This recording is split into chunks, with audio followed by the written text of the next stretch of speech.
Hello and welcome. Tonight, air component of the Nigerian Air Force launches strikes on proscribed IPOB and Eastern Security Network hideouts in Anambra and Imo states. And in Kaduna, bandits kill 6 persons in Zangon Kataf local government. 4 months after leaving office, Nigeria's former Vice President, Professor Yemi Osinbajo, is named board chairman for Climate Action Platform for Africa, a prominent climate advocacy agency. And in continuation of our focus on the government's economic agenda for qualitative living, tonight we look at quality education with modern tech skills. On Business News tonight, West African insurance operators to discuss threats to industry at upcoming conference in Sierra Leone amid global challenges of changing consumer dynamics and demands.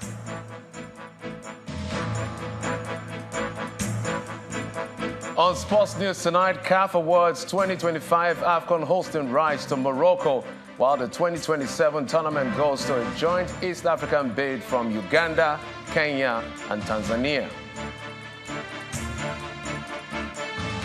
And in international news from London, at least 100 people have died and 150 others are injured after a fire broke out during a wedding in Iraq's biggest Christian town. We start off with security from Nigeria's northwest. At least 6 people have been killed and 4 others injured after bandits attacked Takanai community in Zangon Kataf local government area of Kaduna State. The police authorities in Kaduna are yet to confirm the incident, but the president of Atiap Community Development Association, Sam Achi, told Channels Television that the attack occurred on Tuesday night, few meters away from a military checkpoint and close to Ongwan Juju, the village of the Chief of Defense Staff, General Christopher Musa. He said the bandits invaded the community at about 7 p.m. and immediately opened fire on 2 houses, during which they killed 6 people and injured 4 others. Achi further explains that the bandits operated for over an hour and left before the arrival of troops that were stationed close to the community. The Atiap president, however, appeals to the government and security agencies to step up efforts in addressing the protracted security challenges going on in southern Kaduna.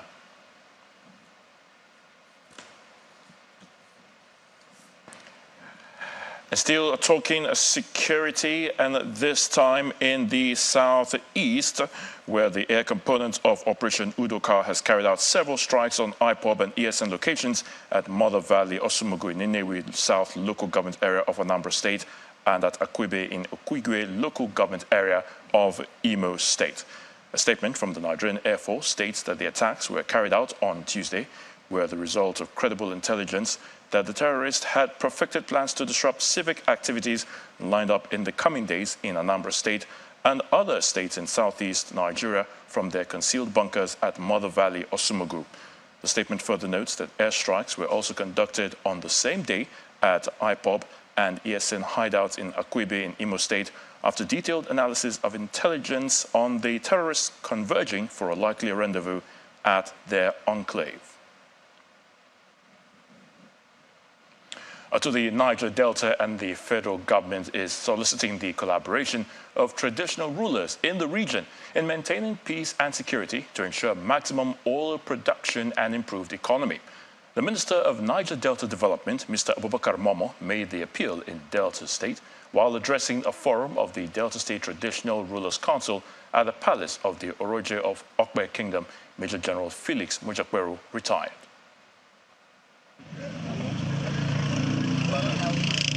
It is an on-the-spot assessment of the state of federal infrastructure managed by the Ministry of Niger Delta Development, a team of engineers within the Niger Delta region. In Akure, the capital of Ondo State, the Minister of Niger Delta Development and his team embark on a physical inspection of some roads. From Akure, the team proceeds to Benin, the capital of Edo State, for more inspection.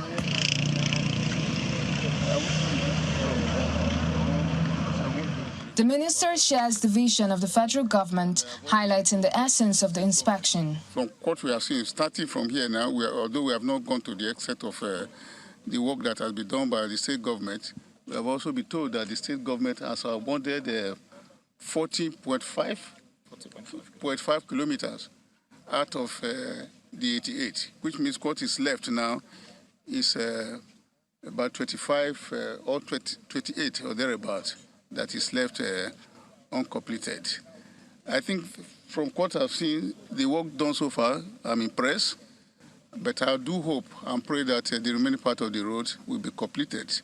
After a similar inspection in Delta State, the minister visits the Oroje of Okpe Kingdom to sue for peace. Apart from the infrastructure aspect of the Niger Delta region, a lot of empowerment, at least programs, we definitely try to, as much as possible, to engage our youths, our women, and our students in such a way as to reduce youthlessness in the Niger Delta region. Speaking on behalf of the Traditional Rulers Council, the Oroje of Okpe Kingdom attributes the high rates of insecurity and kidnappings in the Niger Delta region partly to the bad roads. We are feeling the pinch. We cannot get out of Niger Delta. We cannot get to Benin, our neighbors. We cannot get to Paraka. Even for us to get to Asaba, the road, the federal government road that will take us to Asaba is impassable. That is the road from Amukbe to Abraka to Agbo. And from Agbo to Urum itself is impassable. After a meeting with the governor of Delta State, the minister takes his peace advocacy to Baramatu Kingdom, where he met with the traditional ruler of the kingdom. Having visited 6 states, the minister acknowledges the challenges of failed federal roads in the Niger Delta region, particularly the East-West Road traversing Port Harcourt in Rivers State to Bayelsa, Delta, and Edo states. He promised to interface with the Minister of Works, Engineer David Umahi, who had recently visited the East-West Road project. Away from security, former Vice President Professor Yemi Osinbajo has been named the new chair of the Board of Directors for the Climate Action Platform for Africa. In a statement today, the organization, which aims to unlock Africa's potential as a global hub for climate change, said Professor Osinbajo's appointment is with immediate effect. Professor Osinbajo will assist CAP-A with the next phase of our growth and our mission of unlocking Africa's potential as a global hub for climate action, the platform explained in the statement. The statement reads in part, "We are deeply honored to have Professor Osinbajo join the CAP-A Board of Directors as chair to assist with the next phase of our growth and our mission of unlocking Africa's potential as a global hub for climate action. His vast experience and passion for transforming African countries' economies in harmony with climatic needs will be invaluable to CAP-A's mission, especially coming out of the inaugural Africa Climate Summit that made a strong push for accelerated climate action." Accepting the offer, Professor Osinbajo, in a statement on his social media handle, wrote, "Thrilled to announce that I have accepted the offer to lead the Climate Action for Africa CAP-A as the new chair of the Board of Directors. Truly excited to drive climate action across Africa alongside an incredible team."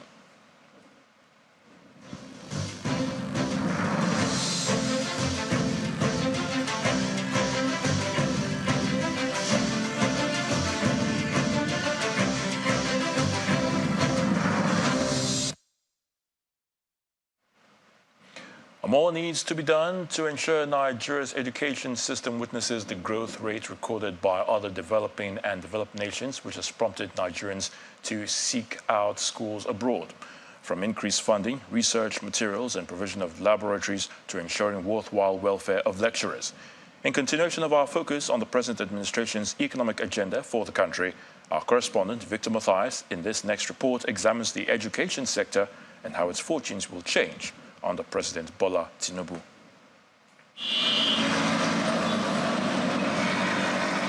Education, they say, is the cure for poverty.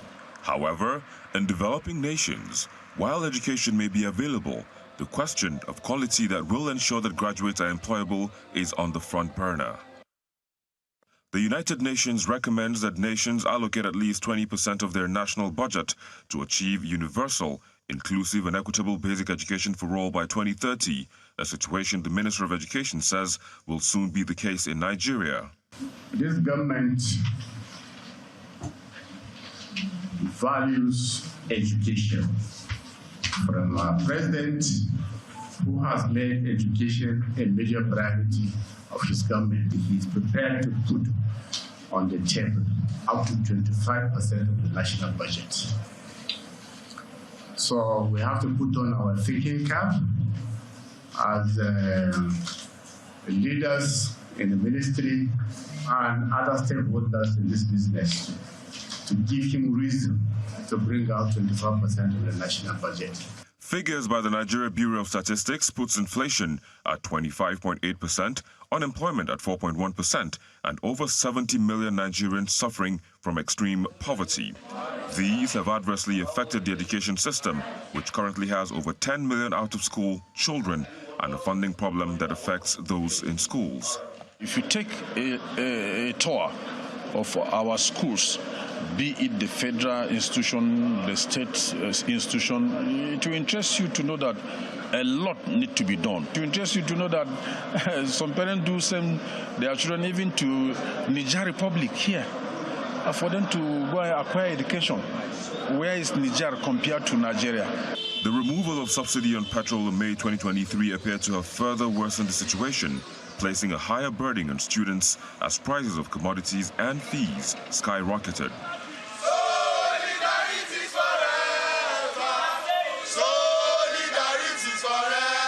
The result of that are protests in some parts of the country by students who are lamenting the increase. The Vice-Chancellor of the Nasarawa State University, KEFI, Professor Suleiman Bala Mohammed, says authorities feel the pain of students, but that notwithstanding, schools have their hands tied as allocated funds alone cannot cater for the day-to-day running of the schools. A position his counterpart in Lagos corroborates. In part two, after the break, we'll have more on our focus for quality education with our discussion with Professor Maman Tahir, the Minister of Education. Plus, about 15,000 young persons in Imo State graduate from the Imo Skill Up program of the Uzodinma-led administration. Please join us again.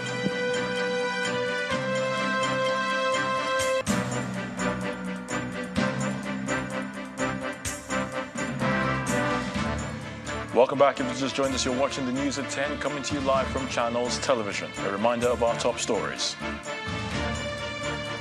Air component of the Nigerian Air Force launches strikes on proscribed IPOB and Eastern Security Network hideouts in Anambra and Imo State. And in Kaduna, bandits kill 6 persons in Zangon Kataf local government. 4 months after leaving office, Nigeria's former Vice President, Professor Yemi Osinbajo, is named Board Chairman for Climate Action Platform for Africa, a prominent climate advocacy agency. And at least 100 people have died and 150 others injured after a fire broke out during a wedding in Iraq's biggest Christian town.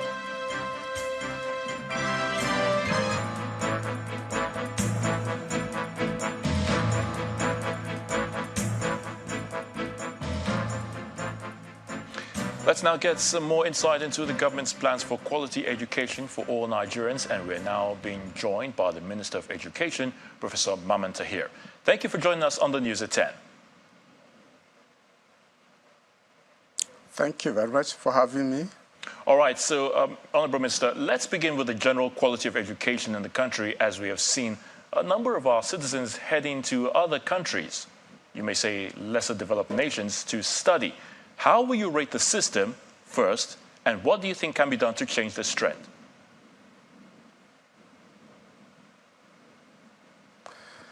Thank you. The number of Nigerians going abroad to study, for me, is not really a problem, particularly with the globalization and connectedness of the international economy. It's not a problem at all for citizens of your country to go abroad and acquire qualifications elsewhere.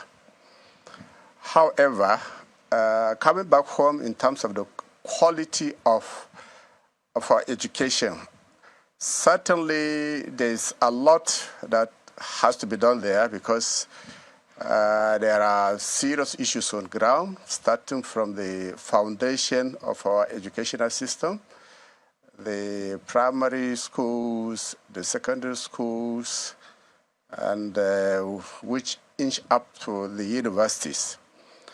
Particularly at that level, there's some segmentation. The public institutions are worse off, but we have good quality private institutions, private schools at the primary and secondary school stages. But of course, those ones are not easily available to the common man.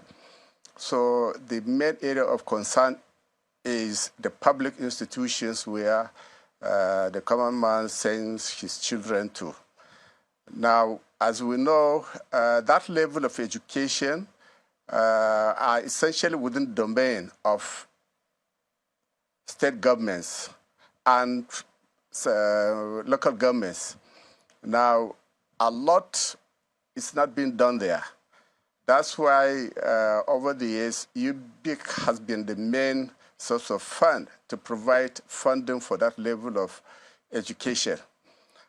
Then secondly, there's also a problem of staffing at that level because it seems to be the main dumping ground for people who are not really trained to be teachers, who don't have interest to be teachers. A lot of them are there because there's no other job to do. And after that, there is no or very little deliberate efforts to give teachers training and retraining to be able to teach properly. And then thirdly, we also have the nature of instruction at that level is still problematic.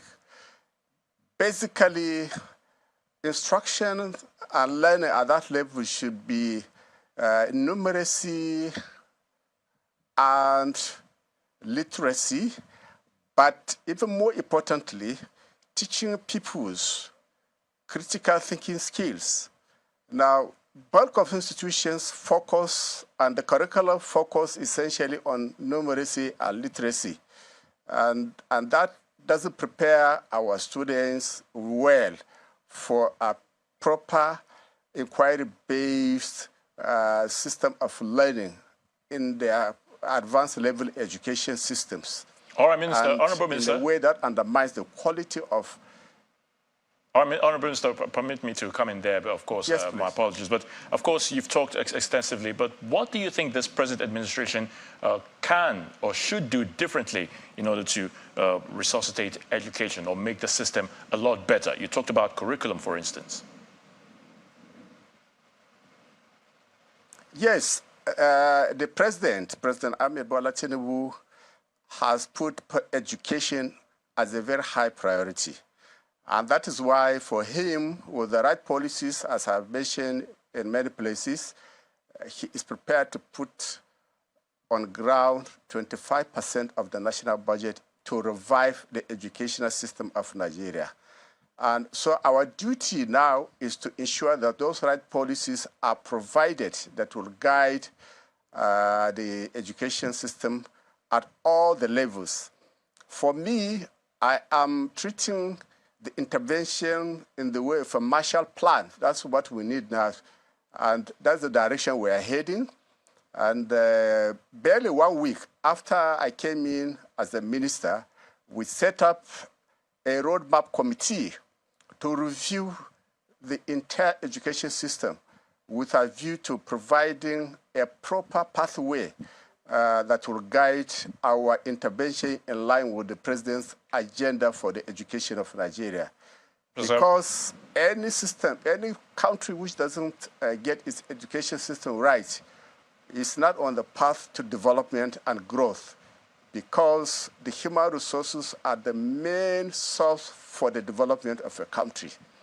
And that's why other countries even import the brightest of citizens of other countries to their places with fantastic incentive so that their education system is first grade and they can undertake research, proper teaching for the country.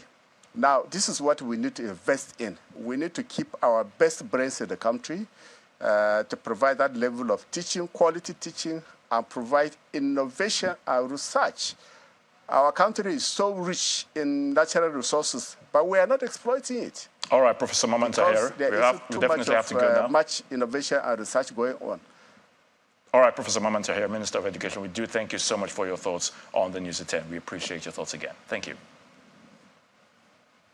Thank you very much. My pleasure.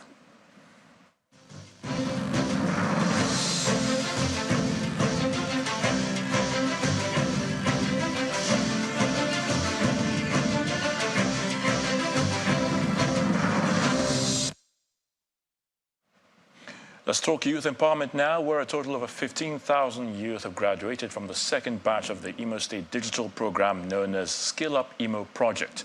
During the graduation ceremony at the Dan Anyam Stadium in Owerri, the Imo State capital, Governor Hope Uzodimma says the initiative is in line with the Imo digital economy agenda, which is mapped to last a period between 2022 to 2026, with the aim of training up to 300,000 Imo youth to acquire the fourth industrial revolution skill needed to align with the evolving world. The Minister of Communications, Innovation and Digital Economy, Bosun Tijani, was present as the guest of honor.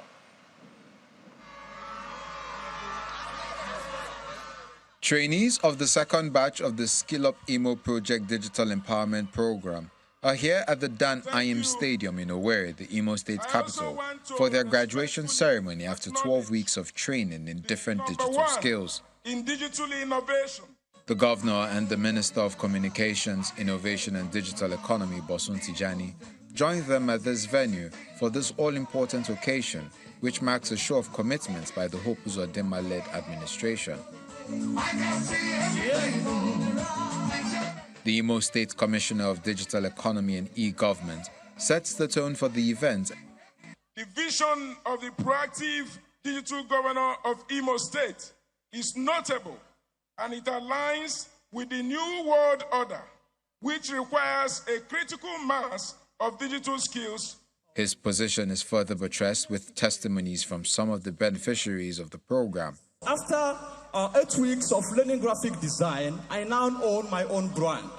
And as we speak, I deliver clients' work on a daily basis. The Minister of Communications, Innovation and Digital Economy commends the Hope Uzodimma administration for this innovative program, a sentiment also shared by the Managing Director of Zynox Computers. In an age where everything is defined by technology, the world is faced with a shortage in technology talent. The world, not only in Nigeria, everywhere you look in the world, there's not enough technology talent. This shortage, I want to remind you, is an opportunity for young Nigerians like yourself to fill the gap, not only in Nigeria, but also globally. He has given you the tool to be world-class billionaires. In 21st century, wealth is a right. Last century, money shouts. In 21st century, wealth whispers.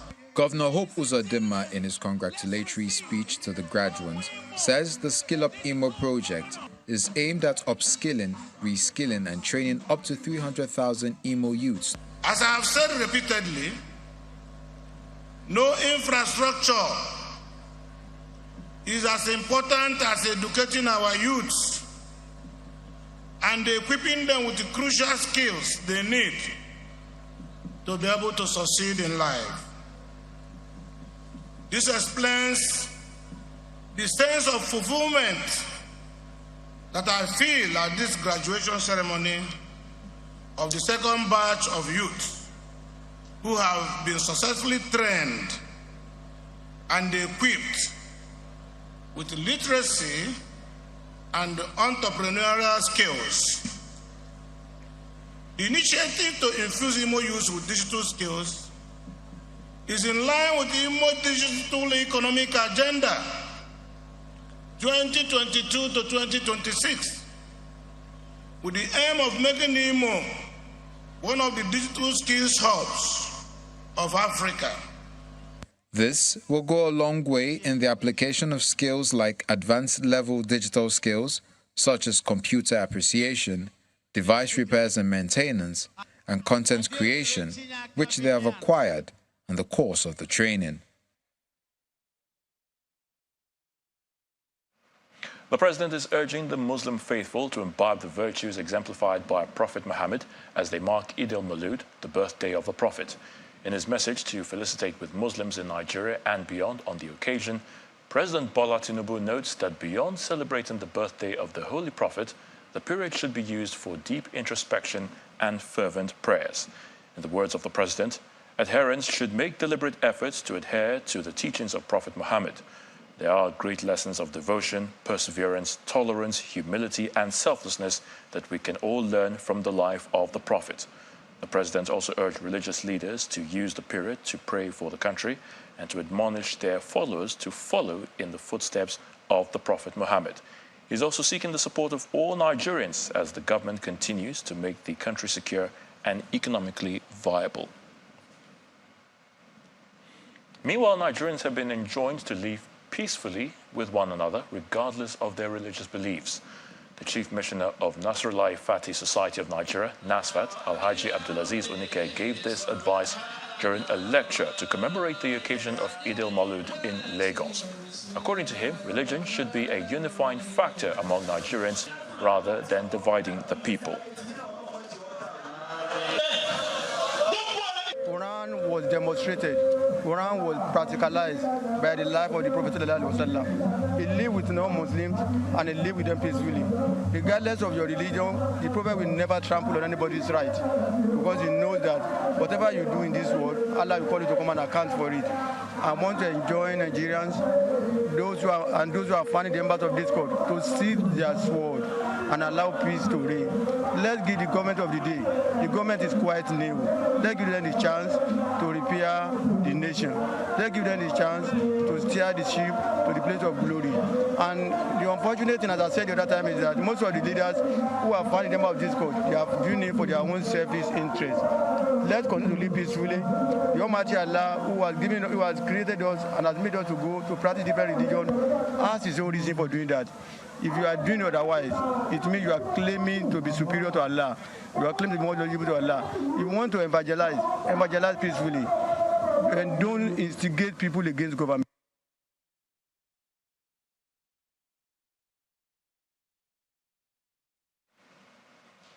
Let's head to the courts where the Benin State governorship election tribunal sitting in Abuja has affirmed the victory of Governor Francis Nwifuru of the All Progressives Congress in the March 18, 2023 governorship election in the state.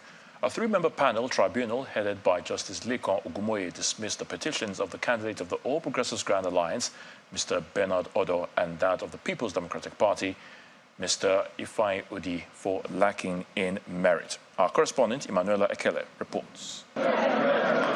It is Judgment Day in the Benin State Governorship Election Tribunal sitting in Abuja, and the court premises are filled with supporters of the parties waiting to hear the verdict. Inside the courtroom, counsels to the governor, Mr. Francis Nwifuru, as well as those of the two petitioners, the People's Democratic Party, PDP, and All Progressives Grand Alliance, ABGA, also with a three-member panel to deliver its judgment. The main ground for the petitions of the PDP and ABGA is the alleged non-qualification of the governor to contest the election. First, the panel delivered its judgment in the petition filed by the candidates of the ABGA, Mr. Bernard Odo. The party had additionally alleged that the governor was not qualified to contest the election on the grounds that he was the Speaker of the Benin State House of Assembly on the platform of the PDP instead of the APC, under which he was declared as governor by INEC. In a unanimous judgment, the three-member panel, headed by Justice Lekan Ogumoye, dismissed the petition of the ABGA candidate for lacking in merit. The tribunal held that ABGA failed to show substantial evidence that Governor Nwifuru did not resign his membership of the PDP. The tribunal also held that the petitioner failed to approach the proper court to entertain the issue of membership of a political party. Next focus now is to get the decision as it is, and the client will know what to do from that point on. Back in the courtroom, the panel dismissed the petitions of the PDP for lacking in merit. The court held that the petitioners failed to prove that the governor of Benin State is not a member of the APC, but is instead a member of the PDP, which was what the petitioners had contended. The first step. We still have a Court of Appeal and a Supreme Court. So from the outset, we knew that if we win, they will go on appeal. And we know that if it goes this way, we will go on appeal. The petitioners have 14 days to file an appeal, which should be dispensed within the next 60 days. Emanuela Ekele, Channels Television News. Retired civil servants in Kaduna State have kicked against their eviction from government quarters by the state government without adequate notice. The retirees who were evicted from their quarters at Rimi College in Kaduna North Local Government Area said they have not been paid their pensions and other entitlements since after their retirement in 2020 to enable them vacate their official quarters and secure new accommodation elsewhere. These are retirees who left the Kaduna State Public Service about 3 years ago. Mostly teachers, they have been thrown out of their official quarters at Rimi College in Kaduna North Local Government Area by the state's Ministry of Education. Their sad looks explain their mood as they gather their properties that had been thrown out by an enforcement team from the ministry. I just retired last year, so I'm in the government quarters. So just recently, although they have been sending quick notice to retirees, most especially, that we should leave the government quarters. We said, okay, if that is the case, we have no, even if we are to leave, after all, we shall not live forever in the quarters. But our benefits are not given to us. I have 5 children. They are grown up. We find it very difficult to eat. We have been without food for some days. The retirees say the quit notice was served without room for dialogue. They wonder why the Kaduna State government will evict them without settling all their entitlement 3 years after they left the service. We are yet to receive our entitlement because I retired 2020, September 2020, so I'm 3 years in the leaving the service. They've not given us pension, neither gratuity. I don't have anywhere to go. They came this morning that you are still here, madam, you need to pack the whole things. They'll come and lock the gate. Countering the claims made by the retired civil servant, the Kaduna State Commissioner for Education, Professor Muhammad Sani Bello, says government employees have no right to stay in official quarters after retirement. Occupants of those government quarters in Rimi College, they retired some 4 years ago, some 3 years ago.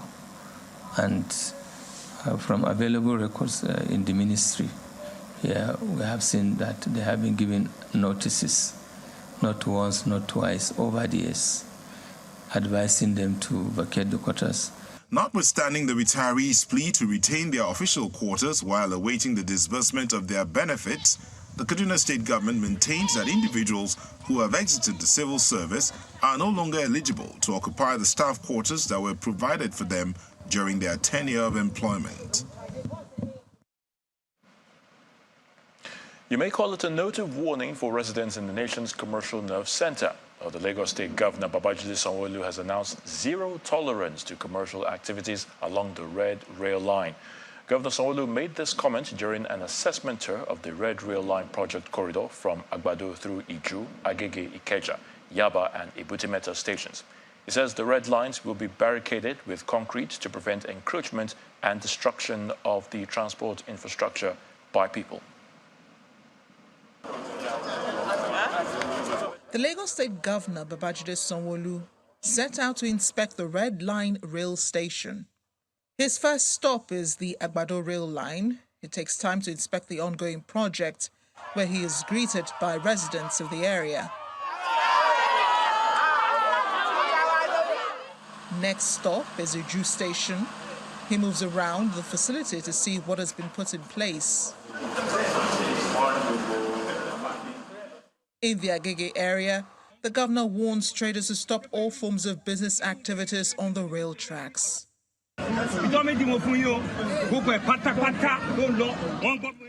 The Red Line Rail is aligned at Ebute Metta, within the premises of the Nigerian Railway Corporation. Governor Sanwo-Olu says it has the capacity to take over 1,000 passengers per trip. There's still some work that we need to do, especially around cleaning up all of the illegal activity that are being conducted on the rail track, which shouldn't be, and some final approach around pedestrian bridges that we need to clean up and we need to finish, and general cleaning up of all of the stations are still part of the things that we need to do. Regarding the passenger capacity, I'm sure if you look at the strength and the length, they will take not less than 1,000 passengers at once. He says the project deadline is on track and appeals for federal government support to complete other rail infrastructure. We have conversation, around buying more rolling stock. We're having conversations on the green and purple line. I need to also mention this. Most nations that are building rail infrastructure, it's usually taken up by their national government. We're about the only one that is carrying this burden all on our own. So if the federal government, if they support us, we will take their support so that we can do these things a lot more quicker and faster. We believe that we're still on track, to see how we can finish before the end of this year. The Lagos State government assures residents of opening the Yaba and Ikeja flyovers next month to ease traffic congestion within the metropolis. Telecommunications services provider Airtel, in partnership with the United Nations International Children's Emergency Fund UNICEF, is monitoring the impact of the Reimagine Education program, a project aimed at advancing education through connectivity and online access. The team paid a visit to Oremeji Primary School 2 in Ajegunle area of Ogun State to assess the impact of the program on the students.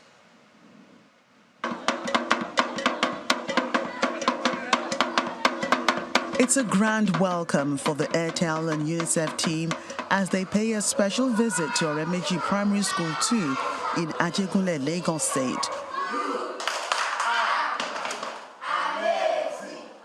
Both Airtel and UNICEF have a shared vision of empowering children through quality education, and so under the Airtel UNICEF Reimagine Education program, they are providing innovative solutions to bridge the digital divide and create equal opportunities for children. To monitor the progress of the program in this school, the team engages them and their teachers. It's a wonderful partnership to touch lives here in Nigeria, most especially the future of the country, by bringing education closer to the people of Nigeria. We have wonderful kids over here supported by their parents who make sure that their children actually get quality education, because the best way to move forward, not only in the country but globally, is through education. What COVID has taught us is that when school closed, there is no more access to education. So the partnership with Airtel really is focused on school connectivity and ensuring that the data is provided so that every single child has access to the digital platforms that UNICEF supports the Nigerian government with, and those include the Nigerian Learning Passport. Airtel Nigeria has been present in Oremeji Primary School 2 for 12 years, and the school's head teacher speaks on the impacts of the program. Airtel has been of help, and the Airtel have touched so many lives in this school. You can see the buildings. It's one of the best buildings in Tolu Complex, even at Jeremy as well. It's one of the best.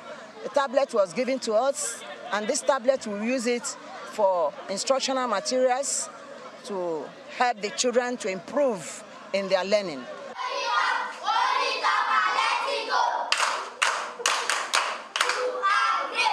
The The Reimagine Education project is to help transform education across the country by connecting schools to the internet and ensure free access to learning platforms to create a more inclusive and equitable learning environment for all children. Well, a quick reminder there that the school where the team paid a visit to, Oremiji Primary School 2 in the Ajegule area, is actually in Lagos State and not Ogun State. Time now for some business news, and Melinda Akilame is indeed standing by. Melinda, over to you.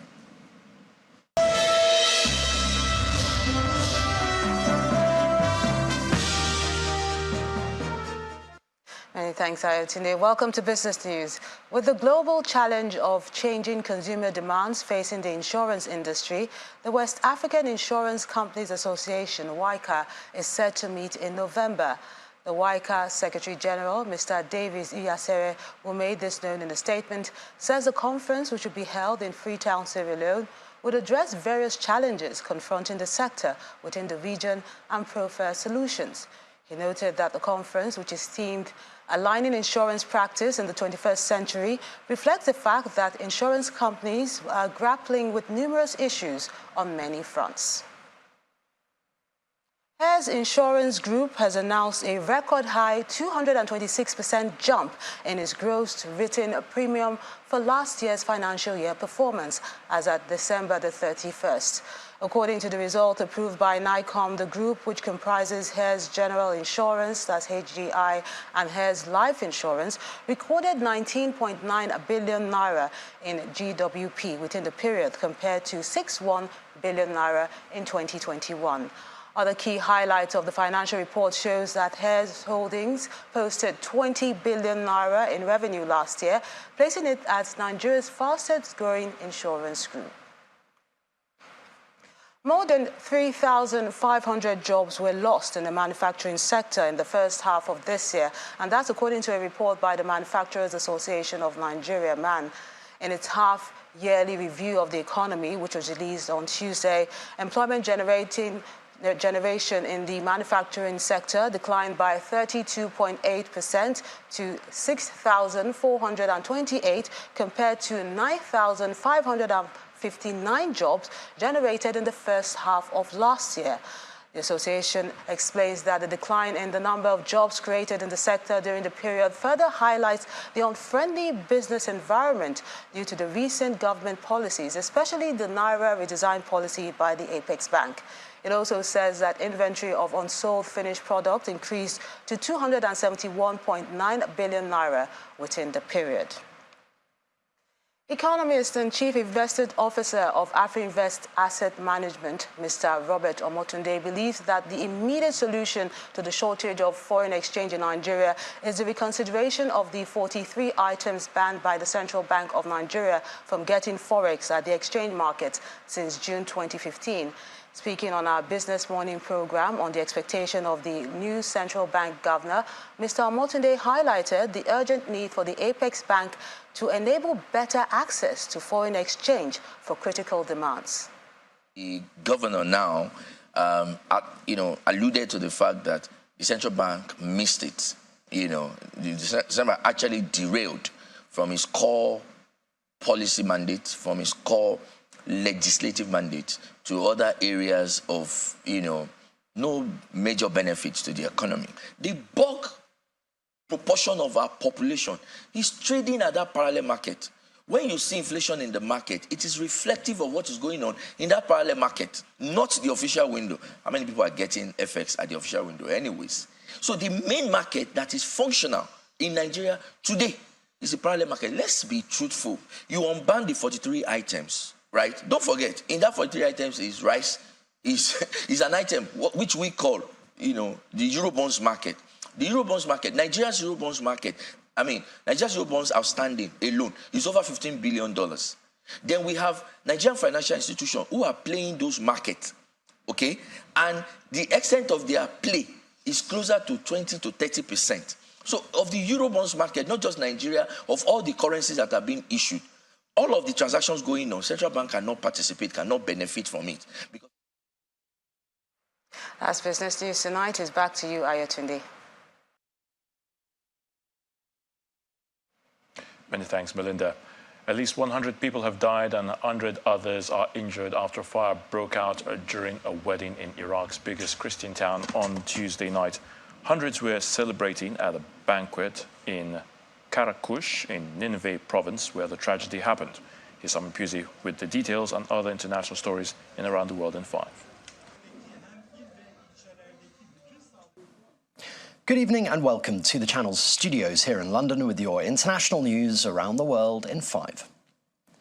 At least 100 people have died and 150 others are injured after a fire broke out during a wedding in Iraq's biggest Christian town.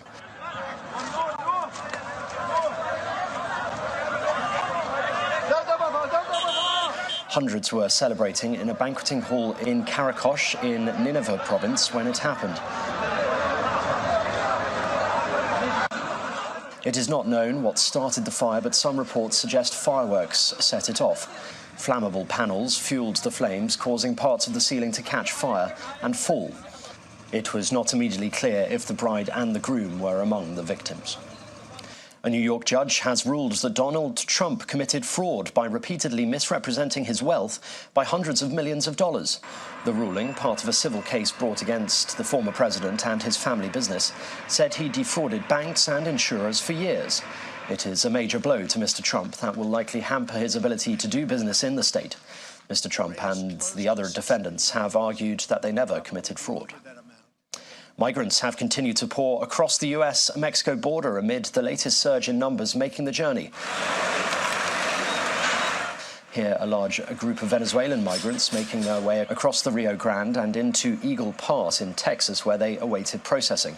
Large numbers of migrants have been crossing into the US from Mexico in recent weeks, piling pressure on the Biden administration to stem the flow of people as the US 2024 presidential election race begins to heat up. More migrants have also been seen traversing the Americas, with Costa Rica's president ordering a state of emergency. The controversial Rosebank offshore development in the United Kingdom has been granted consent by regulators. Located 80 miles west of Shetland, Rosebank is the UK's largest untapped oil field and is estimated to contain 500 million barrels of oil. Development and production approval has been given to owners Equinor and Ithaca Energy, following reassurances over environmental concerns. The plan has faced widespread criticism due to its impact on climate change. Well, firstly, even the Independent Climate Change Committee has acknowledged that we're going to need oil and gas when it comes to 2050, even when we reach net zero. So I think it's important that we protect production. And if you look at what's happening in the oil and gas, it's unlocking investment into things like hydrogen, into things like carbon capture, which we need, again, to reach the green transition. And all of this stuff is already in the budgets. It doesn't change that. We have hugely ambitious targets in this country, more ambitious than any other major economy, and we're absolutely still sticking to those. There are thousands of people across the UK who have expressed their opposition to the Rosebank oil field, hundreds of NGOs, as well as I said, thousands of individuals, including scientists, health professionals, climate experts and energy experts who have all made it very clear, and academics who have made it very clear that approving Rosebank is a disaster, not just for the climate, but for the UK's economic and energy security. And the world's first food made from plastic waste, according to its developer, is vanilla ice cream, and it hopes to kickstart a debate about the future of food and the plastic pollution crisis. The ice cream is actually an art installation called Guilty Flavors by artist and designer Eleonora Ortolani, intended to challenge the way we think about plastic waste and what we are and are not prepared to eat.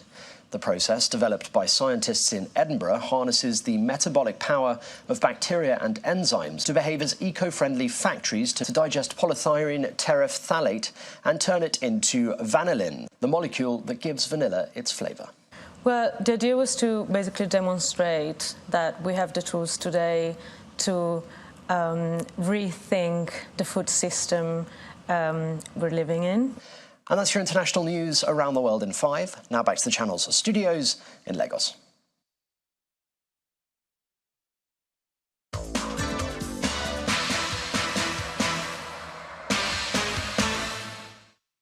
Thanks, Simon. And back here in the world of sports, the continent's most talented football stars will be heading to Morocco in 2025 after they were awarded the hosting right to the Africa Cup of Nations finals, replacing Guinea, who were stripped of the right to host the tournament last year, while the 2027 rights were handed to a co-bid from Kenya, Tanzania, and Uganda.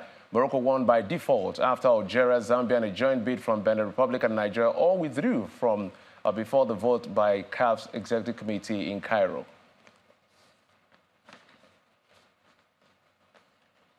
So the decision that was taken today was in the context of all of those countries withdrawing and the discussions and to focus on African unity and African development and growth. So the AFCON 2025 is going to be hosted by Morocco. Can we clap hands for Morocco, please? So the country that EXCO has voted for to host the AFCON 2027 is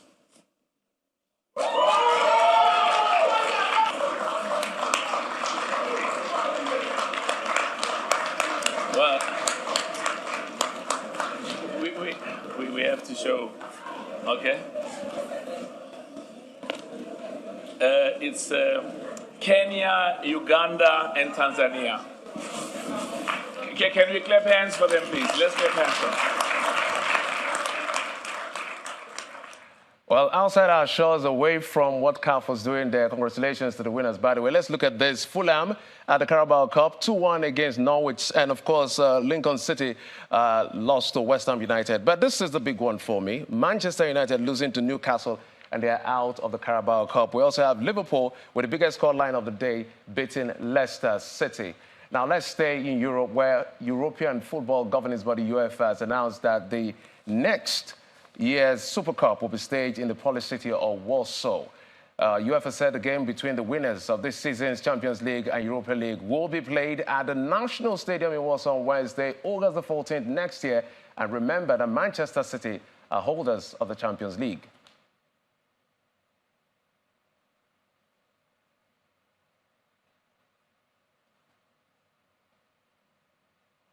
And that's it on sports. Ayotunde, it's back to you.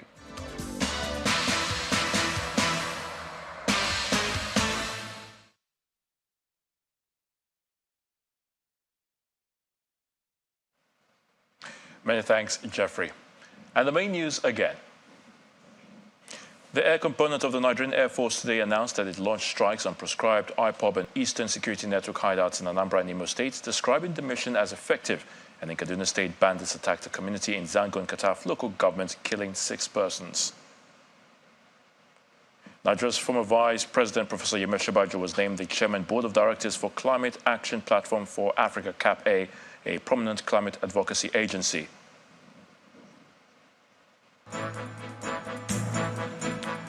And that's the news at 10 tonight. Many thanks for watching. I'm Ayotunde Balogun. Do have a good night.